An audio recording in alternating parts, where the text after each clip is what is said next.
You've been reading your children a sterilized confession of murder and cannibalism. The gingerbread house wasn't magic, it was the delirious hallucination of dying abandoned children. Discover the horrific historical truth behind Hansel and Gretel and why the darkest secret awaits you at the very end. Close your eyes for a moment and picture the fairy tales of your childhood. You probably see glittering castles, benevolent fairies, and the warm, comforting embrace of a happily ever after. But what if I told you that the bedtime stories whispered to you in the dark were never meant to bring sweet dreams? What if the lullabies that soothed you were actually the muffled screams of our ancestors, echoing from a time so brutally dark that humanity had to disguise its absolute worst sins as fiction just to be able to live with them? Beneath the colorful frosting of gingerbread houses and the illusion of heroic rescues lies a rotting, horrifying foundation of child abandonment, unspeakable starvation, and the cold-blooded sacrifice of the innocent. We have, for generations,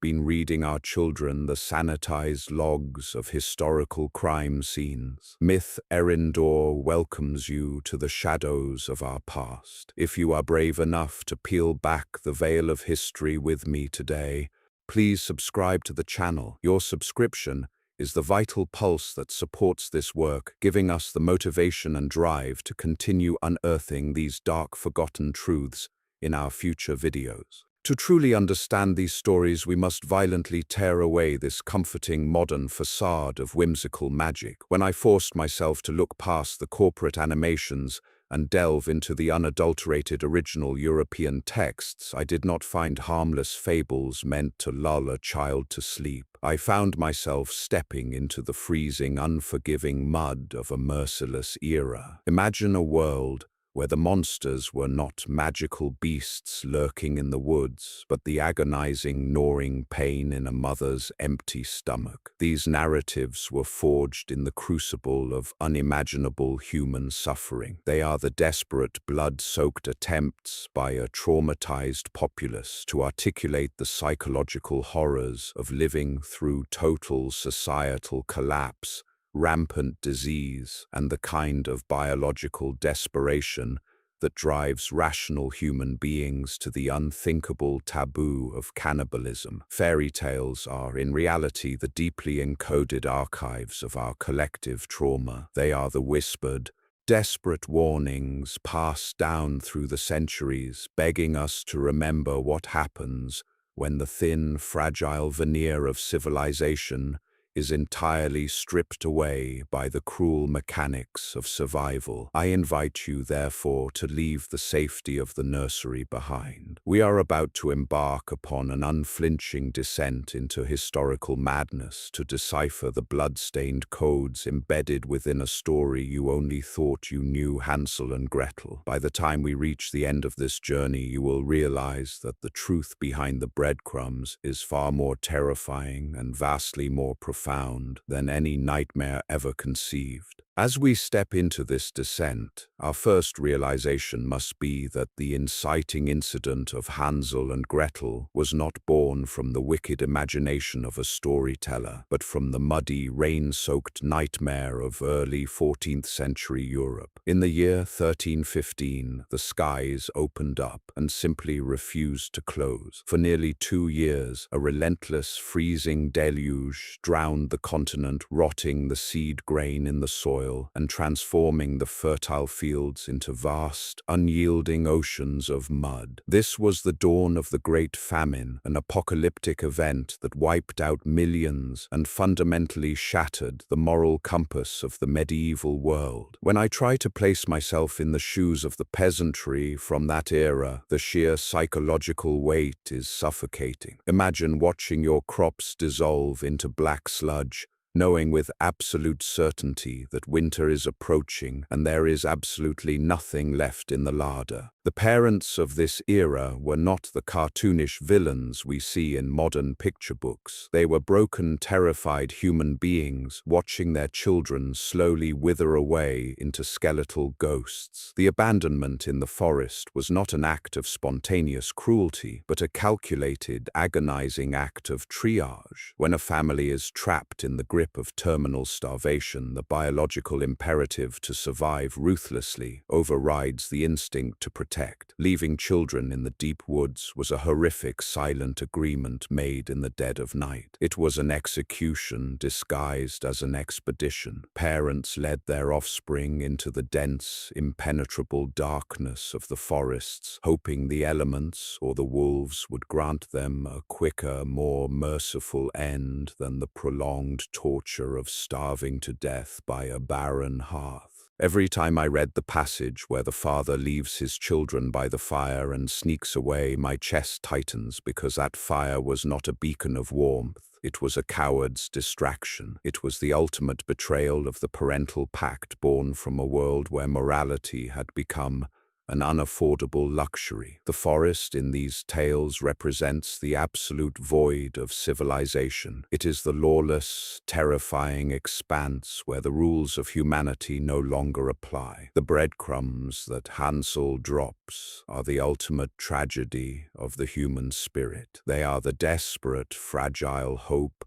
of a child clinging to a society that has already irrevocably expelled him. But as those birds consume the crumbs, severing the children's path back to their family, they are pushed further into a wilderness where an even darker, far more sinister truth awaited those who wandered too far into the jaws of starvation. Wandering lost and abandoned in that abyss of starvation, the children were destined to encounter something far worse than the indifferent cruelty of nature, forcing us to confront the darkest taboo embedded in this tale. The gingerbread house is arguably the most iconic image of Hansel and Gretel, yet when viewed through the lens of historical famine, it ceases to be a magical confection and becomes a horrifying symptom of delirium. When the human body is entirely deprived of sustenance, the mind begins to fracture. The vision of a house made entirely of sugar bread and cake is the fever dream of a dying child. It is the cruel hallucination of a brain consuming itself, projecting its most desperate, unattainable desires onto the indifferent landscape of the forest. But behind the illusion of this edible sanctuary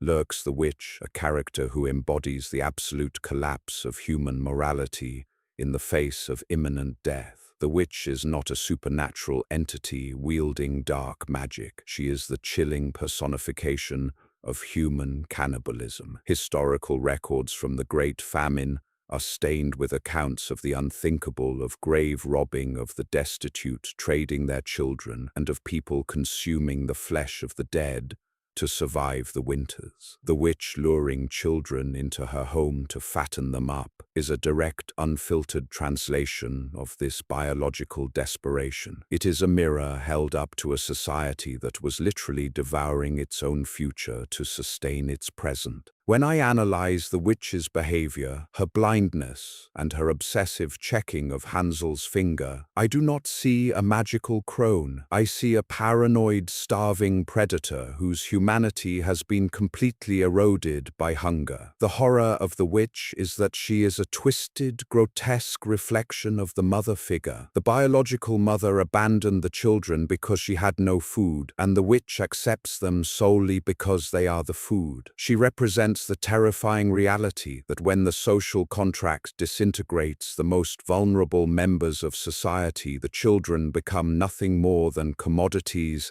and sustenance for the strong. The act of shoving the witch into her own oven is a violently cathartic reversal of this grim reality. It is the ultimate vengeance of the victimized, a brutal triumph of the innocent over the predatory nature of a starving world. Yet even as they escape the flames of the witch's oven, The survivors had to find a way to return to the very society that cast them out, necessitating a profound psychological rewriting of history. Escaping the horror of the woods was only a physical victory, for the true battle lay in how the survivors could mentally justify returning to the homes that had so ruthlessly discarded them. This is where the story shifts from a historical account of survival into a masterclass in psychological preservation. When the Grimm brothers eventually codified these oral traditions in the 19th century, they realized the unvarnished truth was far too grotesque for the polite bourgeois society of their time. The most significant and telling alteration they made was transforming the biological mother into a wicked stepmother. In the original earliest versions of the tale, it is the children's real blood-tie mother who demands their abandonment. To me, this censorship is the most fascinating aspect of the story's evolution. Society simply could not cope with the reality that a mother, the ultimate symbol of nurturing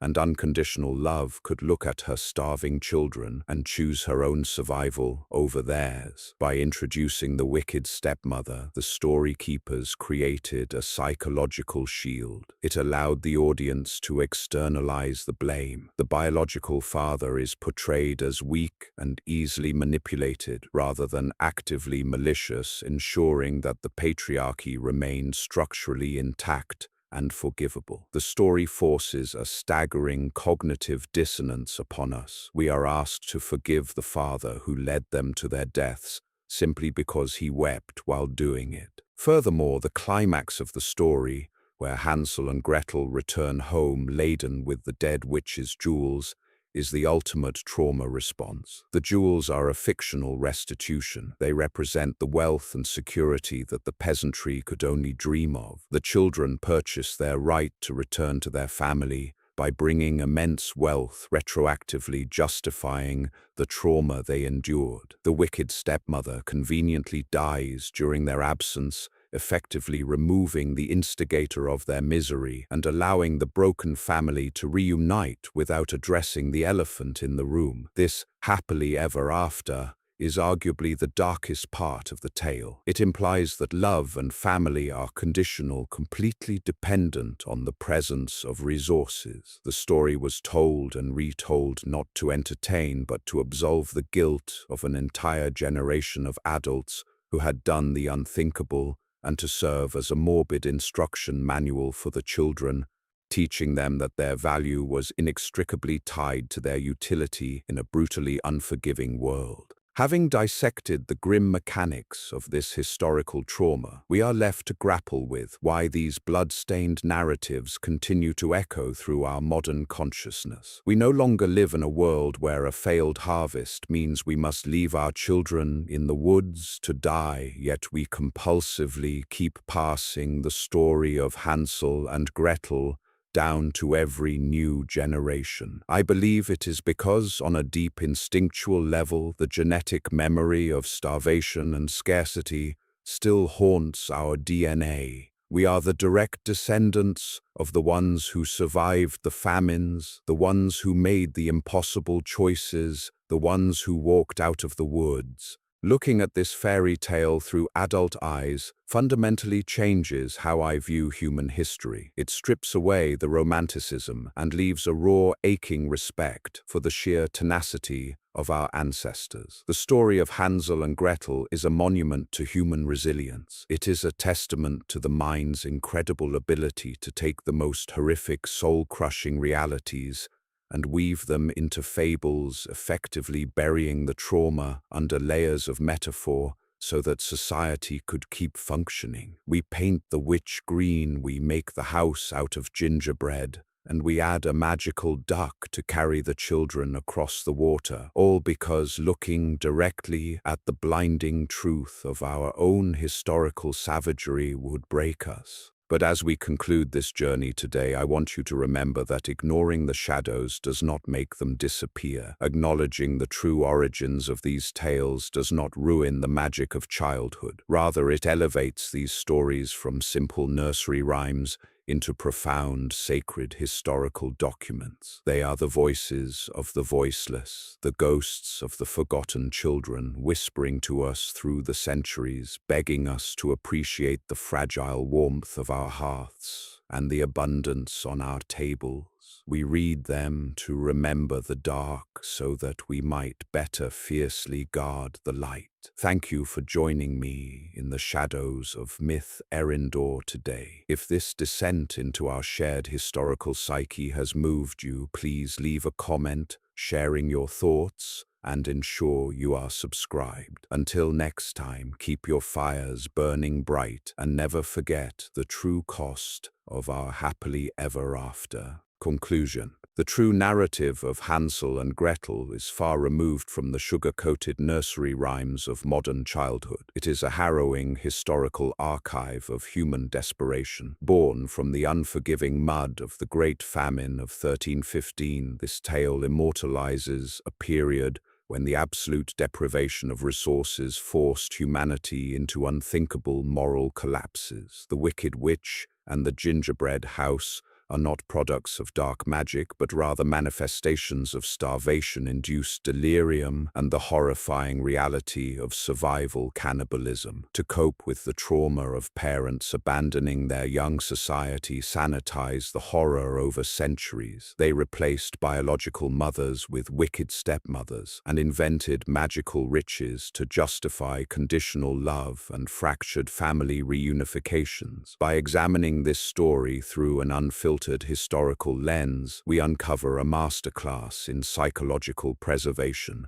These fairy tales served as both a morbid instruction manual for children and an instrument of absolution for a generation of adults broken by scarcity. Ultimately, the story stands as a monument to our ancestors' raw resilience. It proves that human beings possess a remarkable ability to cloak their deepest traumas in myth, transforming the darkest chapters of our history into enduring fables that allow us to carry the weight of our past without being entirely crushed by it. Profound lesson. Morality and unconditional love are deeply fragile constructs, often heavily dependent on physical security and resources. The stories, myths, and justifications we pass down through generations are frequently psychological shields designed to protect us from the agonizing reality of what human beings are capable of when pushed to the absolute limits of survival. Application to modern life.